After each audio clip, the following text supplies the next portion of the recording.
जय माता दी आप सभी को। नवरात्रि के दूसरे दिन देवी दुर्गा के ब्रह्मचारिणी स्वरूप की पूजा की जाती है। मां ब्रह्मचारिणी का स्वरूप अत्यंत पवित्र और दिव्य है। मां का वर्णन शास्त्रों में ऐसी देवी के रूप में किया गया है जो साधना और तपस्या की प्रेरणा देने वाली है। लेकिन मां को प्रसन्न करने का क्या है सही विधि विधान, ये बताने के लिए हमारे साथ मौजूद हैं आचार्य जी, आचार्य हरिशंकर हमारे साथ मौजूद हैं। बहुत बहुत स्वागत है आपका। और आज आपसे जानेंगे कि मां ब्रह्मचारिणी को प्रसन्न करने का क्या है सही तरीका। सबसे पहले तो हिमानी जी, मैं आपसे अपने गुरु के आह्वान की आज्ञा चाहूँगा। ओम गुरुर्ब्रह्मा गुरुर्विष्णु गुरुर्देवो महेश्वरा गुरु साक्षात परब्रह्म तस्मै श्री गुरुवे नमः। देखिए हिमानी जी, जैसा कि आपने अभी बताया कि हमारी जो नवरात्रों की 9 दुर्गों में दूसरी माता ब्रह्मचारिणी देवी हैं, वो तपस्या और साधना के लिए जानी जाती हैं। जी बिल्कुल, इसमें कोई दो राय नहीं है। और मैं आपको बता दूं कि ऐसा क्यों है। देखिए कि जब हमारी देवी सती हुई थी, सती देवी थी हमारी, उसके बाद इन्होंने हिमालय पर्वत जो थे उनके पुत्री के रूप में जन्म लिया था। पहला नवरात्र शैलपुत्री के रूप में। उसके बाद की आगे की कथा ये है कि नारद देव ने उनको देवी माँ को आदेश दिया कि अब तुम शंकर भगवान की तपस्या करो और वो फिर आपकी तपस्या से प्रसन्न होकर आपको अपनी पत्नी के रूप में ग्रहण करेंगे। तो फिर उन्होंने खूब तपस्या करी। कई हजारों वर्षों तक उन्होंने, इसकी बहुत बड़ी कहानी है, मैं आपको संक्षेप में बता देता हूँ। कई हजारों वर्षों तक उन्होंने तपस्या करी, भूखे पेट रहीं, खाली पेट रहीं। फिर उसके बाद उन्होंने बेलपत्र खाए, सूखे बेलपत्रों का सेवन किया। अब मैं आपको यहाँ एक इम्पोर्टेंट बात बता दूँ कि बहुत से लोगों को पता नहीं होगा कि शंकर भगवान को बेलपत्र क्यों प्रिय हैं। शंकर भगवान को बेलपत्र इसलिए प्रिय हैं क्योंकि देवी माँ ने जब उनकी उपासना कर रही थी तो बेलपत्र, सूखे बेलपत्रों का सेवन किया था और उनकी तपस्या की थी, इसलिए शंकर भगवान को बेलपत्र अति प्रिय हैं। ठीक है। उसके बाद कई साल गुजरे, वर्ष गुजरे, फिर पानी पे आई, फिर वो वनस्पति पे आई। केवल वनस्पति ग्रहण करके ही उन्होंने अपना तपस्या की। और उसके बाद जब शंकर भगवान, जो हमारे दो देवता थे, सारे देवगण ने उनको देखा, उनकी हालत मतलब उनका जो शरीर था वो क्षीण हो गया, बहुत दुर्बल हो गया। तो सभी देवताओं ने उनको दर्शन दिए और दर्शन देने के बाद उन्होंने देवी से आह्वान किया और देवी को बोला, देवी ऐसा है, अब आपकी साधना संपन्न होती है, अब आपकी पूजा स्वीकार हो गई है और अब आपको शंकर भगवान, आपकी इस पूजा का जो फल है, शंकर भगवान आपको पति के रूप में प्राप्त होंगे।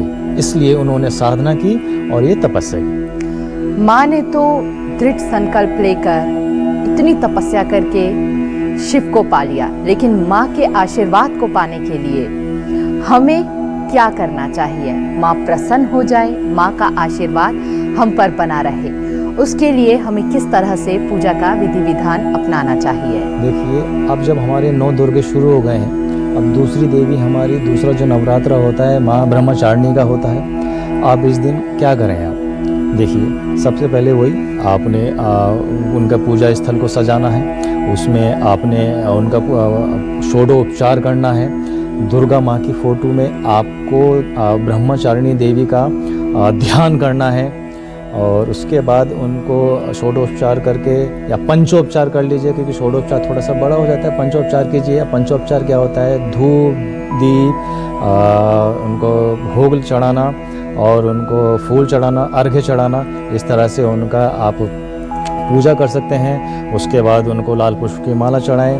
ठीक है, उनको उस हिसाब से उनकी आप पूजा अर्चना कर सकती हैं, उनको प्रसन्न कर सकती हैं। देवी माँ के मंत्र होते हैं, मंत्र तो बहुत सारे हैं, लेकिन आप केवल एक जो कॉमन मंत्र होता है उसका उच्चारण कर सकते हैं, उससे जाप कर सकते हैं। सर्वमंगल मांगल्ये शिवे सर्वार्थ साधिके शरण्ये त्र्यंबके गौरी नारायणी नमस्ते। इसके साथ साथ आप दुर्गा सप्तशती का पाठ कर सकते हैं।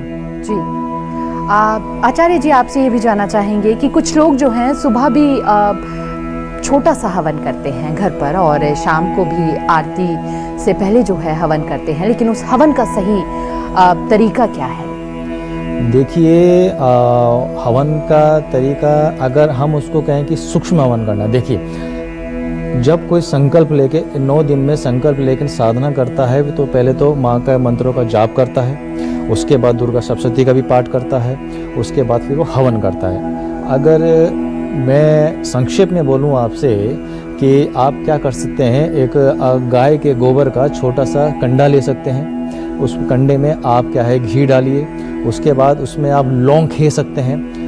देखिए बहुत से लोग क्या करते हैं, लौंग खेने का तरीका भी होता है, बहुत से लोग सिंगल लौंग खेते हैं, नहीं, लौंग का हमेशा जोड़ा खेया जाता है, यानी 2 लौंग का जोड़ा खेना होता है और वो 4 लौंग खेगा तो ये आपका लौंग का जोड़ा होता है, ठीक है। उसके बाद लौंग खे दीजिए आप, उसके बाद उसमें माँ के जो आपने माँ के मंत्रों के से आपने जाप किया है उसके 11 मंत्रों के जाप से उसमें आहुति डालिए, तो इस तरह से आप उनका सूक्ष्म हवन कर सकते हैं। आज अभिजीत मुहूर्त की बात की जाए तो क्या शुभ मुहूर्त रहेगा पूजा के लिए? देखिए मैं आपको बता दूं कि अभिजीत मुहूर्त 11:46 से लेकर 12:33 तक रहेगा। इस टाइम पीरियड में आप माँ को आह्वान करें, माँ को पूजा करें, माँ का ध्यान करें, दुर्गा सप्तशती का पाठ करें, माँ को भोग लगाएं। और बताया जा रहा है कि आज के दिन विजय मुहूर्त का भी समय है। हाँ देखिए, एक शुभ मुहूर्त हो आएगा जिसको दोपहर 2:07 से शुरू होगा और ये 2:55 तक रहेगा। तो इस समय भी आप इसमें अगर आपको कोई आपका उस समय उस दिन पर्टिकुलर उस दिन कोई कंपटीशन है, कोई किसी कंपटीशन की तैयारी कर रहे हैं, कोई कंपटीशन में जाना है, तो इस टाइम पीरियड में माँ के मंत्रों का आह्वान करें, माँ की पूजा करें, अर्चना करें, आपको जरूर माँ की आशीर्वाद मिलेगा। बिल्कुल विजय मिलेगी यानी विजय मिलेगी। लेकिन आचार्य जी, माँ को सबसे ज्यादा प्रिय भोग कौन सा है? देखिए अगर मैं भोग के बारे में बात करूं तो माँ को सबसे ज़्यादा प्रिय भोग खीर है, ठीक है। और जैसे जिसकी श्रद्धा या जैसे जिसकी सामर्थ्य होती है उस तरह के भोग माँ को अर्पण कर सकता है।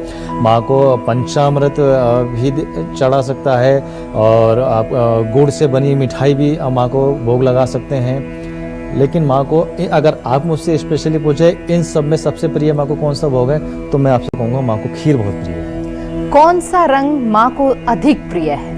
देखिए माँ को देखिए सबसे प्रिय, जैसे कि हमारी माँ हैं उनको कमल, लाल पुष्प, लाल कलर बहुत प्रिय है, गुलाब के फूल बहुत प्रिय हैं, लाल कनेर के पुष्प माँ को बहुत प्रिय हैं। और इसमें कहीं ना कहीं एक पुष्प अपराजिता का माँ को बहुत पसंद है। अगर आप अपराजिता के पुष्पों को, हाँ लेकिन उसका रंग लाल नहीं होता है, उसका रंग नीला होता है, उसका एक सफ़ेद रंग भी होता है। आप दोनों उसको रंगों को फूलों की माला बनाएं, माँ को अर्पण करें, माँ बहुत प्रसन्न होती है। क्योंकि माँ ने कई वर्षों तक तपस्या की, माँ का बेहद शांत स्वभाव कहा जाता है और इसीलिए कहते हैं कि सफ़ेद रंग शुद्धता और शांति का प्रतीक होता है और माँ को इसीलिए ये अधिक प्रिय है। जी देखिए, आपने बहुत अच्छा सवाल किया हिमानी जी। हम इंसानों, वो जो भगवान हैं वो इसलिए भगवान हैं, वो इसलिए देवी हैं कि हम तो मतलब अगर हम एक दिन का फास्ट रख लें तो हम लोगों के अगले दिन हालत ख़राब हो जाती है, शाम को हालत ख़राब हो जाती है। अब सोचो शंकर भगवान को पाने के लिए देवी माँ ने कितने हजारों वर्षों तक तपस्या की, केवल पानी पे रहीं, उसके बाद उन्होंने सूखे बिल पत्र का सेवन किया, उसके बाद उन्होंने वायु का, हवा का सेवन किया। इन चीज़ों को करके उन्होंने कितनी घोर, आप अनुमान लगाइए कि किस तरह की उन्होंने तपस्या की होगी। और जब आदमी, देखो सीधी सी बात है, जब आदमी ध्यान में और तपस्या में होता है तो उसका नेचर तो जाहिर सी बात है शांत स्वभाव का होना ही होना है। बिल्कुल अपने आप ही शांत मन हो जाता है। इसलिए उनको शांत की देवी बोला जाता है और उनको दृढ़ संकल्प की देवी बोला जाता है। लेकिन कौन से मंत्रों का उच्चारण करना चाहिए आज के दिन? देखिए, अगर मैं बोलूं कि आज के दिन देखिए, जैसे मैंने बताया कि कॉमन जो मंत्र है माँ का, सर्वमंगल मांगल्ये शिवे सर्वार्थ साधिके शरण्ये त्र्यंबके गौरी नारायणी नमोस्तुते। अब आज स्पेशली अगर आज की लिए बात करनी है तो या देवी सर्वभूतेषु माँ ब्रह्मचारिणी रूपेण संस्थिता नमस्ते नमस्ते नमस्ते नमो नमः, इस मंत्र का आप जाप कर सकते हो। क्या माँ का कोई कनेक्शन ग्रहों से भी होता है? हाँ, ये आपने बहुत अच्छा सवाल किया। देखिए, जैसे शैलपुत्री माँ का चंद्र ग्रह से संबंध होता है, ऐसे ही हमारी जो ये ब्रह्मचारिणी देवी हैं, इनका संबंध मंगल ग्रह से होता है। देखिए, अब जैसे कि माता को बताया जाता है कि माता दृढ़ संकल्प की देवी हैं, ठीक है, तो ऐसे ही हमारा जो मंगल होता है, मंगल हमारा एनर्जी का, दृढ़ संकल्प का, पावर का होता है। इसलिए देवी माँ, इस जो हमारी ब्रह्मचारिणी देवी है, इनका संबंध मंगल ग्रह से होता है। या जो लोग, आपको स्पेशली मैं यहाँ पे आपको बता दूं आपके दर्शकों के लिए, कि जो लोग मंगल ग्रह से या तो परेशान हैं या उनके मतलब मंगल ग्रह उनको थोड़ा सा कष्टदायक है या उनको परेशान कर रहा है, तो अगर वो ब्रह्मचारिणी देवी की पूजा करते हैं, अर्चना करते हैं, तो कहीं ना कहीं मंगल ग्रह से आने वाली समस्याओं का उसको कहीं ना कहीं निवारण मिल सकता है। आचार्य जी, अगर मंगल ग्रह से जो भी जातक जो है संबंध रखते हैं, उन्हें क्या किसी प्रकार की विशेष पूजा अर्चना करनी चाहिए उस दिन, या विशेष कोई मंत्र उच्चारण करना चाहिए? नहीं, ऐसा नहीं है कि उसको कोई विशेष उच्चारण करना चाहिए। जैसे मैंने आपको बताया, सर्वमंगल मांगल्ये शिवे सर्वार्थ साधिके शरण्ये त्र्यंबके गौरी नारायणी नमोस्तुते, इस मंत्र का जाप कीजिए। अभी वो या सर्वभूतेषु आपको मंत्र बताया, उसका जाप कीजिए। और दुर्गा माँ में अपनी ब्रह्मचारिणी माँ का ध्यान करें, उनका अर्चना, पूजा अर्चना करें, तो उसको लाभ जरूर मिलेगा। आचार्य जी कहते हैं ये भी कि माँ के जिस स्वरूप की पूजा अर्चना की जाती है जिस दिन भी, उसी अनुसार हमें माँ की आरती भी करनी चाहिए। नहीं, देखिए, ऐसा कुछ नहीं है। माँ की आरती तो आप रोज कर सकती हैं, और आरती का स्वरूप भी एक ही होता है, आरती करने का तरीका भी ऐसा एक ही होता है। क्योंकि वो तो मैंने आज जैसा आपको बोला कि दुर्गा माँ है हमारी, उनके 9 स्वरूप हैं, और एक सदे सब सज जाए, आप उनकी आरती कीजिए। ऐसा कुछ नहीं है कि आप नित्य प्रतिदिन आप आरती का रूपरेखा चेंज करेंगे, ऐसा कुछ नहीं है। आप डेली एक तरह की आरती और दुर्गा माँ की आरती कर सकती हैं।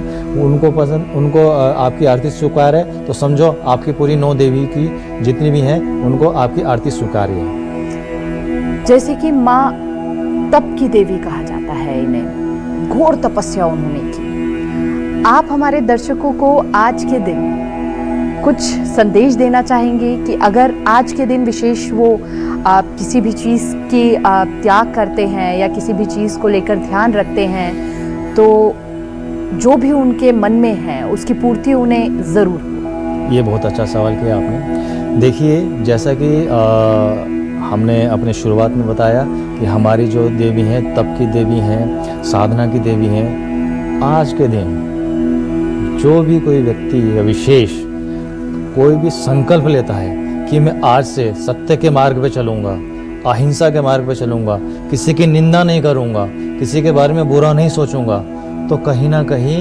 ये मतलब ये समझ लीजिए कि आज से उसका नया जीवन प्रारंभ हो चुका है। इस बात की गारंटी है, माँ कहीं ना कहीं उसको आशीर्वाद देगी। जो स्कूल पढ़ने वाले बच्चे हैं, उनके लिए कोई संदेश आज के दिन, उन्हें किन मंत्रों का उच्चारण करना चाहिए या किस तरह से माँ को प्रसन्न करना चाहिए ताकि उनका आशीर्वाद जो है, एग्जाम्स भी आने वाले हैं, तो उन पर, बच्चों पर आशीर्वाद माँ का बना रहे? देखिए, जहाँ तक बच्चों का सवाल है, माँ तो माँ ही होती है, और जहाँ तक छोटे बच्चों का सवाल है, जो स्कूल जाने वाले बच्चे होते हैं, वो ज़्यादा ना करके, अब वो बेचारे संस्कृत के मंत्र क्या पढ़ पाएंगे, वो ज़्यादा से ज़्यादा क्या करें, जो उनकी माँ हैं, उनके पिताजी हैं, उनके साथ जब वो उनके माता पिता पूजा कर रहे हैं, उस पूजा में उनके साथ बैठें और माँ की तस्वीर की तरफ देख के उनका ध्यान करें और उनसे आशीर्वाद मांगें और माँ से प्रार्थना करें कि माँ मेरे को मतलब इतना सामर्थ्य बनाइए कि मैं खूब पढ़ूँ,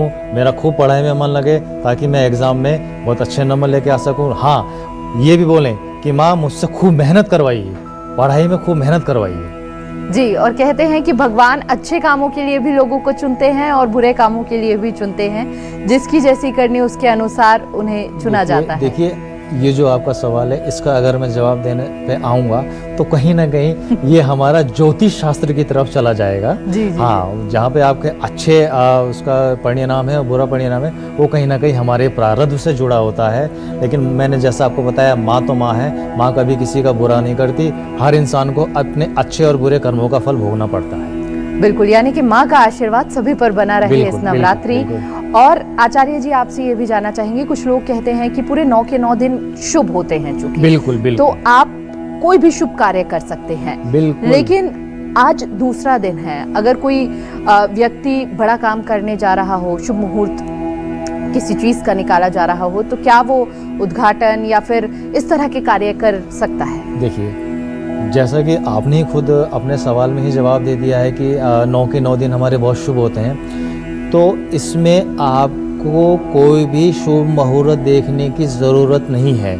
ये 9 दिन पूरे शुभ हैं। किसी भी अच्छा, हाँ, ये हो सकता है कि कोई अच्छा होरा देख लें, उस अच्छे होरे में शुक्र का होरा हो गया, गुरु का होरा हो गया, उस अच्छे होरा में आप अपना कोई भी शुभ काम कर सकते हैं। लेकिन अगर शुभ मुहूर्त की बात की जाए तो 9 के 9 दिन अपने आप में बहुत शुभ हैं। आप किसी भी दिन कोई भी अपना शुभ कार्य प्रारंभ कर सकते हैं। आपने कहा कि मंगल ग्रह की कृपा जिन जातकों पे बनी रहती है, उनके लिए अगर वो आज उपासना करते हैं या फिर माँ के मंत्रों में ध्यान लगाते हैं, माँ की उपासना में ध्यान लगाते हैं, तो उन्हें विशेष कृपा माँ की प्राप्त होती है। जी बिल्कुल, ये तो माँ के मंत्रों का तो छोड़िए, आप अगर ध्यान से, अगर किसी ने मतलब दिल से अगर माँ का केवल ध्यान ही कर लिया तो समझो कि उसका तो बेड़ा पार है। लेकिन हाँ, इसमें मैंने फिर आपको कई बार बोला है कि इसमें भाव बहुत ज़रूरी है। माँ को आपके इस बड़े बड़े आबंडर से, आप मेरा यकीन मानिए, माँ को इस बड़े बड़े आबंडर से या आपने ये चढ़ाया वो चढ़ाया, उससे कोई मतलब नहीं है। उनको केवल माँ, आपको केवल देखो, वो माँ है और माँ हमेशा आशीर्वाद देने के लिए ही होती है। और अगर आपने उनको दिल से उनको याद किया और मतलब सच्ची भावना से उनका आपने पूजा अर्चना की, तो कहीं ना कहीं आपको पॉजिटिव वाइब्रेशन तो मिलने ही मिलने हैं। आचार्य जी, जो लोग 9 व्रत रख रहे हैं, आज दूसरा दिन है, पहले दिन के मुकाबले आपने कहा कि फलहार हमें जो है पहला दिन अपना रखना चाहिए, पूरा व्यतीत करना चाहिए, दूसरे दिन भी कोई खास बातों का ख्याल रखना चाहिए व्रत रख रहे हैं जो लोग? नहीं, देखिए, हमारा जो पहले दिन हमारा आपका भोजन का तरीका होगा, वही हमारा 9 दिन फॉलो होगा। जैसे हमने पहले नवरात्रि को एक सिंगल एक टाइम में भोजन ग्रहण करना है, वैसे ही हमें सेकंड को, वैसे ही थर्ड को, वैसे ही चौथे को, वैसे ही पांचवें, हर मतलब कहने का 9 के 9 दिन हमें एक पैटर्न पे चलना होगा। और भोजन का भी समय हमें फिक्स करना होगा और अपनी पूजन का समय भी हमें फिक्स करना होगा। जी, जो लोग बहुत ज़्यादा बाहर के खाने पर निर्भर हो जाते हैं, पापड़, चिप्स, हमने अक्सर देखा है, फलों को छोड़कर वो तली हुई चीज़ों का सेवन करने लग जाते हैं, तो एक छोटा सा संदेश बस आपसे जानना चाहेंगे दर्शकों के लिए कि उन्हें कितना बचना चाहिए इन चीज़ों के लिए, क्योंकि ये स्वास्थ्य के लिए भी हानिकारक होते हैं। ये आपने बहुत अच्छा सवाल किया आज। देखो, मैं आपको बता देता हूँ, हमारे जो ऋषि मुनि थे ना, बहुत आगे की सोच के चलते थे। आप समझ रहे हो कि अगर मैं अब थोड़ा सा यहाँ पे मुझे आयुर्वेद को ऐड करना पड़ेगा। आयुर्वेद के अनुसार जो हमारी ये वर्षा ऋतु होती है, वर्षा ऋतु में दूध से बनी हुई सभी चीज़ों का सेवन मना किया जाता है। गरिष्ठ और हैवी भोजन खाने के लिए मना किया जाता है। अच्छा, जो लोग इस वर्षा ऋतु में, वर्षा ऋतु के बाद शरद ऋतु आती है, इसलिए इनका नाम शारदीय नवरात्रि पड़ा। जब वर्षा ऋतु में आप गरिष्ठ भोजन कर लेते हैं, जब आपका पाचन शक्ति कमज़ोर हो जाती है, उसके ठीक बाद ये 9 दिन के व्रत आते हैं हिमानी जी। इसीलिए इन 9 दिन में हमें कम कम आहार लेना होता है और जो हमारा फास्टिंग प्रक्रिया होती है, उससे हमारा जो अपनी इंटरनल बॉडी है वो अपने आप में एक हीलिंग होती है, एक प्रॉपर हील होती है। जब हम लंबी फास्टिंग करते हैं तो हमारी बॉडी अपने आप को हील करती है। उसी के पैटर्न से अगर मैं उस बात करूं आपसे, उसी के पैटर्न से इनके हमारी ये 9 दिन के व्रत रखे जाते हैं। तो ये आपने जो सवाल किया, जो लोग चिप्स खाते हैं, बाहर का खाते हैं, वो खाते हैं, तो वो इन 9 दिनों में देवी माँ की अर्चना करें, व्रत का पालन करें, एक टाइम भोजन करें, तो उनका जो उस समय उनके बॉडी ने दूषित प्रभाव आए होंगे वो इन 9 दिन में कंट्रोल हो जाते हैं और बॉडी इन 9 दिनों में फास्टिंग रखने से अपने आप को हील कर देती है। ये एक साइंटिफिक रीजन भी है। साइंटिफिक रीजन भी हमारे ऋषि मुनियों ने, आप देखो ना हमारे ऋषि मुनियों ने किस तरह से इनको स्टेबल किया हुआ है। बिल्कुल, इनका कैसे क्रम से बनाया हुआ है इनको। बिल्कुल, और आज हम सभी लोग उसे फॉलो कर रहे हैं और एक बार फिर से उन बातों को दोहरा रहे हैं, समझ रहे हैं कि वो सही तरीका है। हम सबको करना चाहिए। बिल्कुल, वो सही तरीका है। उन व्रतीय लोगों के लिए भी जानना चाहूंगी जो लोग 9 व्रत रखते हैं और 2 लौंग के जोड़ों पर रखते हैं। देखिए, वो आप एक थोड़ी सी अगर जब लौंग के जोड़े पर रखते हैं ना, तो वो एक ना जैसे हम कहते हैं कि नॉर्मल व्रत में नहीं आ जाता है, वो कहीं ना साधना की तरफ अग्रसर हो जाते हैं उस लोग, क्योंकि उन्होंने संकल्प किया होता है और वो कहीं ना कहीं जब लौंग के जोड़े पर रहते हैं तो वो कहीं ना कहीं साधना के पथ पर अग्रसर होता है। कहने का मतलब है कि वो इन 9 दिनों में लौंग के जोड़े पर रहते हुए वो जप तप और साधना वो करते हैं, वो लौंग के जोड़े पर रहते हैं। यानी कि अगर कोई आम व्यक्ति 9 दिन पूरे लौंग के जोड़ों पर व्रत रखना चाहे तो उसको कोई संकल्प लेना होगा या फिर कैसे शुरुआत करें? देखिए, बिल्कुल बगैर संकल्प के तो कोई भी आपका अनुष्ठान पूर्ण नहीं माना जाता है। अगर आप लौंग, जैसे आपने बोला लौंग के जोड़े पे रहना है, तो आप संकल्प लीजिए। संकल्प में आप अपनी माँ से, आपकी किस मंशा से आप ये 9 जोड़े लौंग के जोड़े का आप व्रत रख रही हैं, वो संकल्प में आप उसको माँ को बोलिए, ठीक है। अपना गोत्र बताइए, संकल्प का तरीका होता है। तो कहने का मतलब है बगैर संकल्प के आपका कोई भी अनुष्ठान कंप्लीट नहीं होता है। संकल्प लेना बहुत ज़रूरी है। बिल्कुल, संकल्प लेने के बाद ही आप 2 लौंग के जोड़े का जो व्रत है पूरे 9 दिनों का वो रख सकते हैं। एक बार फिर से हम माँ ब्रह्मचारिणी के स्वरूप की बात अगर करें तो कई बार होता है कि हम लोगों ने बहुत दिल से चाहा होता है कि हमें ये चीज पूरी करनी है और कहते हैं कि आज के दिन अगर माँ की आराधना कर ली जाए तो वो चीज भी हमें प्राप्त हो जाती है। कितनी सत्यता है इसमें? देखिए, जहाँ तक मैं आपसे बात करूँ कि केवल आज के दिन ही माँ की आराधना करें और पूरे साल ना करें तो ये तो संभव है नहीं। देखिए, हाँ ये हो सकता है कि आपको अपना कोई काम करना है, उसके लिए आप आज के दिन से संकल्प लेके, दृढ़ संकल्प लेके शुरुआत कर सकते हैं।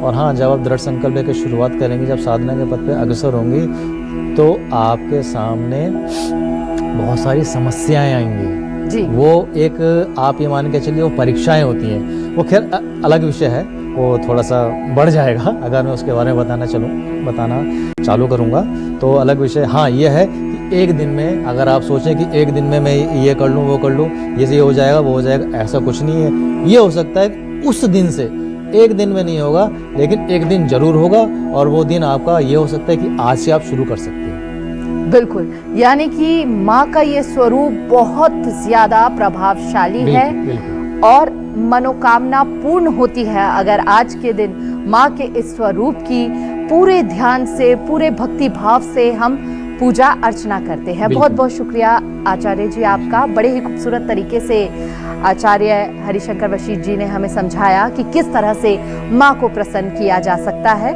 और फिलहाल हमारे खास कार्यक्रम में बस इतना ही। तमाम बड़ी खबरों के लिए देखते रहिए न्यूज़ 24 मध्य प्रदेश छत्तीसगढ़।